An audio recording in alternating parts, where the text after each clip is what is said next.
ദേ പിന്നെയും ചെമ്മീൻ ഇതുണ്ടല്ലോ. ഇന്നലത്തെ വീഡിയോക്ക് എനിക്ക് വന്ന കമൻ്റ് ആയിട്ട് അത് എന്താണ് ഇങ്ങനെ, ഞാൻ എത്ര ദിവസത്തിന് ശേഷമാണ് ചെമ്മീൻ്റെ വീഡിയോ ഉണ്ടെന്ന് അറിയോ? എന്തായാലും പറഞ്ഞ സ്ഥിതിക്ക് ഇന്നും കൂടെ ഒന്ന് ചെമ്മീൻ്റെ വീഡിയോ അഡ്ജസ്റ്റ് ചെയ്യാൻ പറ്റില്ലേ?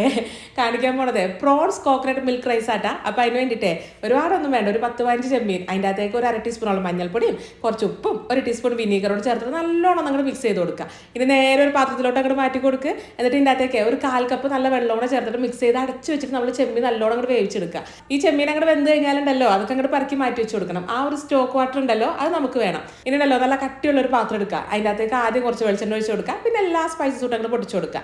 ഇനി ഒരു പകുതി സവാള കനം കുറച്ച് നീളത്തിലായിരുന്നു ചേർത്ത് മിക്സ് ചെയ്ത് കൊടുക്കുക. ചതച്ച് വെച്ചിരിക്കുന്ന 1 ടീസ്പൂൺ ഇഞ്ചി വെളുത്തുള്ളി, പിന്നെ നമ്മുടെ എരിവിനുള്ള 2 പച്ചമുളകോട് ചേർത്തിട്ട് മിക്സ് ചെയ്ത് കൊടുക്കണം. ഇനി പൊടികളായിട്ട് 1/2 ടീസ്പൂൺ മഞ്ഞൾപ്പൊടിയും കുറച്ച് ഉപ്പും 1/2 ടീസ്പൂൺ ഗരം മസാലപ്പൊടിയോട് ചേർത്തിട്ട് മിക്സ് ചെയ്ത് കൊടുക്കുക. ഇനി നമ്മൾ ആ വേവിച്ച് വെച്ചിരിക്കുന്ന ചെമ്മീൻ ഉണ്ടല്ലോ അതുകൂടെ ചേർത്ത് കൊടുക്കണം. ഈ സമയത്ത് ഇനി ഇതിൻ്റെ അകത്തേക്ക് 1 കപ്പ് ജീരകശാലൻ്റെ അരി 1/2 മണിക്കൂർ കുതിർത്തിയതാണ് കേട്ടോ. അതങ്ങോട്ട് നേരെ ചേർത്ത് കൊടുക്കുക. എല്ലാം കൂടെ ഒന്നങ്ങോട്ട് മിക്സ് ചെയ്ത് കൊടുക്കുക. ഈ അരി അങ്ങോട്ട് വെന്ത് വരാൻ വേണ്ടിയിട്ടേ നമ്മൾ തേങ്ങാപ്പാലാട്ടാ ചേർത്ത് കൊടുക്കാൻ പോണത്.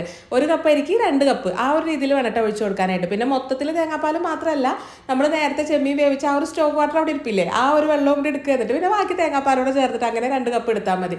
നേരെ നമ്മുടെ അരിയിലോട്ട് അങ്ങോട്ട് ഒഴിച്ച് കൊടുക്കുക. ജസ്റ്റ് ഒന്ന് അങ്ങോട്ട് മിക്സ് ചെയ്യുക, അടച്ച് വയ്ക്കുക. ഈ അരി വേവുന്ന സമയത്ത് ഇടക്കിടക്ക് പോയി ഇത് ഇളക്കി മറിക്കൊന്നും വേണ്ടിട്ട്, അരി നല്ലോണം അങ്ങോട്ട് വെന്തതിന് ശേഷം മാത്രം ഇതങ്ങോട്ട് ഇളക്കി കൂട്ടിയാൽ മതിയേ. 1 ടേബിൾ സ്പൂൺ വെളിച്ചെണ്ണ കൂടെ ചേർത്തിട്ടേ നേരെ അങ്ങോട്ട് സെർവ് ചെയ്തോ. സംഭവം സെറ്റ്.